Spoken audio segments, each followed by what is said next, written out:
ಭಾರತೀಯ ಸಂವಿಧಾನದ 51 ಎಚ್ ವಿಧಿಯ ಅನ್ವಯ ವೈಜ್ಞಾನಿಕ ಮನೋಭಾವನೆ ಮತ್ತು ವೈಚಾರಿಕತೆಯನ್ನು ಬೆಳೆಸಿಕೊಳ್ಳುತ್ತೇನೆ.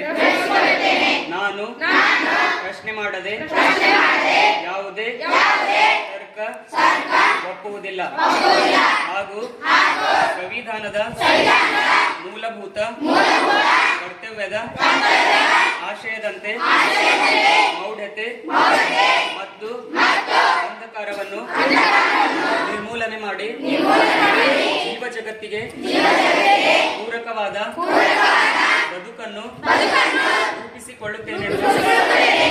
ಈ ಮೂಲಕ ರಾಷ್ಟ್ರೀಯ ವಿಜ್ಞಾನ ದಿನದಂದು ಪ್ರತಿಜ್ಞೆ ಮಾಡುತ್ತೇನೆ. ಜೈ ಭಾರತ, ಜೈ ಕರ್ನಾಟಕ.